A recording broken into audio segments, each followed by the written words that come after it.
Hello students, I am Neha Maurya, a biology educator. I hope you guys are doing well and preparing for the NEET exam. So today's topic is blood coagulation. It is from the 18th chapter 11th standard. In this topic you will study about various factors which help in the coagulation of blood. And for the comprehensive study material, go download the Agarwal Classes app and the link is in description. Hello everyone, चलो आज का topic शुरू करते हैं। आज का topic है blood coagulation. Blood coagulation के बारे में आप लोग क्या जानते हो? नाम तो सुना ही होगा, इतना तो पता ही होगा कि ब्लड कोआगुलेशन होता क्या है। तो ब्लड क्लॉटिंग को ही ब्लड कोआगुलेशन कहा जाता है। ब्लड कोआगुलेशन या सिंपली ब्लड क्लॉटिंग, ठीक है। जब भी हमें चोट लगती है तो वहाँ से ब्लड आता है, राइट। पर थोड़ी देर बाद ब्लड आना बंद हो जाता है। इस प्रोसेस को ब्लड कोआगुलेशन कहा जाता है and it is very crucial process. अगर ब्लड कोआगुलेशन ना हो तो वहाँ से हमेशा ब्लीडिंग होती ही रहेगी, ठीक है, तो जो कि बहुत बुरा है। तो ब्लड कोआगुलेशन बहुत इंपॉर्टेंट है। ओके, तो ब्लड कोआगुलेशन में बहुत सारे प्रोटीन्स पार्टिसिपेट करते हैं, बहुत सारी चीज़ें होती हैं जो हमें देखने वाले हैं। पर ब्लड कोआगुलेशन एक कैस्केड प्रोसेस भी है। कैस्केड प्रोसेस में सीरीज़ ऑफ रिएक्शन होते हैं। तो यहाँ पर हम बहुत सारे सीरीज़ ऑफ रिएक्शन देखेंगे और ये कैसे ब्लड कोआगुलेशन होता है ये भी देखेंगे। देखो, ये कोई ब्लड वेसल है या कैपिलरी है। ओके, ब्लड कैपिलरी ले लेते हैं। So it is a blood capillary. Okay, ये हमारा ब्लड कैपिलरी है। ब्लड कैपिलरी की जो वॉल होती है वो एपिथेलियम से बनी होती है। लाइक हमारे बॉडी में जो भी आउटर कवरिंग है वो एपिथेलियम है, ठीक है। तो यहाँ पे एपिथेलियम टिश्यू होगा, लेकिन यहाँ पे कौन सा एपिथेलियम टिश्यू होगा? यहाँ पे स्क्वाइमस एपिथेलियम टिश्यू होता है, जिसे एंडोथेलियम भी कहा जाता है। जब किसी ब्लड वेसल में स्क्वाइमस एपिथेलियम उसे कवर करता है तो उसे एंडोथेलियम कहा जाता है। तो ये एंडोथेलियम है हमारी, या स्क्वाइमस एपिथेलियम है। ओके, सी। तो ये एक एक सेल है स्क्वाइमस एपिथेलियम के, ये सारे, और ये इंटैक्ट है और इसके अंदर ब्लड फ्लो हो रहा है। ब्लड फ्लो हो रहा है। तो ब्लड में कौन कौन सी चीज़ें मिलेंगी? ब्लड में हमें प्लाज्मा मिलेगा, हमें प्रोटीन मिलेगा। प्रोटीन में हमें कौन कौन सा प्रोटीन मिलेगा यहाँ पे लिख लेते हैं। एल्बुमिन मिल जाएगा, ग्लोबुलिन, फाइब्रिनोजन, ये प्रोटीन मिलेंगे। फिर आरबीसी, WBC एंड प्लेटलेट्स, और भी बहुत सारी चीज़ें। न्यूट्रिएंट है, हिपैरिन है, हिपैरिन, हार्मोन्स, न्यूट्रिएंट्स, CO2, ये सारी चीज़ें। तो ब्लड में ये सारी चीज़ें फ्लो कर रही है, ब्लड आराम से फ्लो कर रहा है। लेकिन अब यहाँ पर कट लग जाता है। अब यहाँ पर कट लग गया है सपोज एक, और उस कट से जो ब्लड है वो धीरे धीरे बाहर आएगा। ओके, सो इस कट से अब ब्लड आना शुरू हो जाएगा। तो इस टाइम पे क्या किया जाता है? इस टाइम पे हमारा कोआगुलेशन प्रोसेस शुरू हो जाएगा। सबसे पहले यहाँ पे जो हमारे प्लेटलेट्स है वो रप्चर हो जाता है और यहाँ पर आके वो जमा हो जाते हैं। दो तरह का कोआगुलेशन होगा। एक होता है फास्ट, ओके, जो टेम्पररी होता है। टेम्पररी में यहाँ पर क्या होगा? यहाँ पे प्लेटलेट आके लग जाते हैं और वो कोशिश करते हैं कि ब्लड फ्लो ना हो। यहाँ पे ये प्लेटलेट्स हैं, ये आके लग जाएंगे and they will try to stop bleeding, but obviously वो सफिशिएंट नहीं होते। फिर भी थोड़ा थोड़ा ब्लड ब्लीड करता है, बट फिर भी वो थोड़ी देर के लिए रोके रखते हैं। तो जब तक ये टेम्पररी क्लॉट काम करता है, हमारे ब्लड वेसल के अंदर परमानेंट क्लॉट फॉर्मेशन शुरू हो चुका होता है। तो परमानेंट क्लॉट फॉर्मेशन में क्या होता है? ये जो हमारे डैमेज टिश्यू और या डैमेज हमारा प्लेटलेट है, प्लेटलेट भी डैमेज हो जाता है। बहुत डेलिकेट होता है प्लेटलेट, तो वो डैमेज हो जाएगा। तो हमारे डैमेज्ड टिश्यू और damaged platelet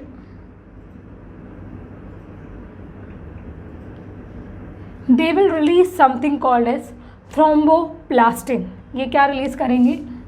thromboplastin.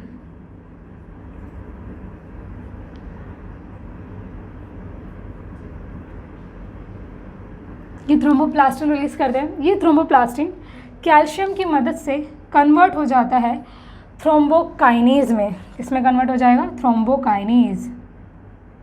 Thrombokinase with the help of calcium. See, calcium is very necessary, like calcium की बहुत सारे इंपॉर्टेंस हमने पढ़े हैं बोन स्ट्रॉन्ग करने के लिए। देन एक इम्पॉर्टेंट ये है कि ये ब्लड कोआगुलेशन में मदद करता है। इवन मसल मूवमेंट के लिए भी कैल्शियम की ज़रूरत बहुत ज़्यादा होती है।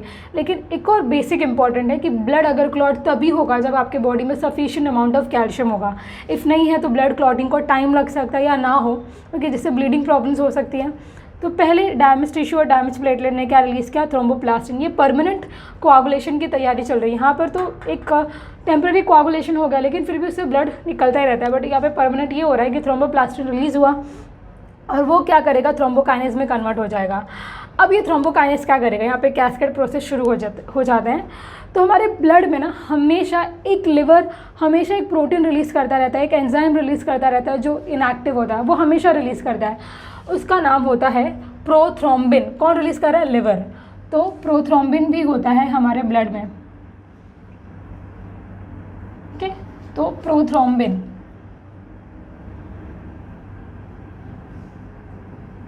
ये हमारे ब्लड में हमेशा होता है, लेकिन ये इनएक्टिव फॉर्म में होता है, इसलिए काम नहीं कर पाता। एक्टिव फॉर्म में कौन होता है, यहाँ पे नई चीज़ कौन सी आई है, यहाँ पे नई चीज़ थ्रोम्बोप्लास्टिन आया है और थ्रोम्बोकाइनेज आया है। ये हमेशा नहीं बनते, ये नए हैं, ये जब चोट लगेगी तभी बनेंगे। लेकिन जो हमारा प्रोथ्रोम्बिन है वो हमेशा रहता है हमारे ब्लड में, बट इनएक्टिव फॉर्म में रहता है। एंड इसको कौन रिलीज़ करता है, it is formed by liver. वापस से लिवर का रोल आ गया, लिवर बनाएगा इसको। एंड लिवर को बनाने के लिए प्रोथ्रोम्बिन बनाने के लिए एक विटामिन की ज़रूरत होती है, जिसे विटामिन के कहा जाता है। तो विटामिन के इज़ ऑल्सो वेरी क्रूशियल। अगर विटामिन के नहीं होगा तो भी प्रोथ्रोम्बिन नहीं बन पाएगा, और प्रोथ्रोम्बिन नहीं बन पाएगा तो ब्लड कोआगुलेशन नहीं हो पाएगा। तो ये इनएक्टिव फॉर्म में रहेगा। ये इस इनएक्टिव फॉर्म के ऊपर हमारा जो थ्रोम्बोकाइनेज है वो एक्ट करेगा। थ्रोम्बोकाइनेज को प्रोथ्रोम्बिनेज भी कहा जाता है। थ्रोम्बोकाइनेज इसके ऊपर एक्ट करेगा। सो थ्रोम्बोकाइनेज, और ये क्या करेगा, इस प्रोथ्रोम्बिन को एक्टिव फॉर्म में कन्वर्ट कर देगा, जिसका नाम होता है thrombin. So thrombin is active form.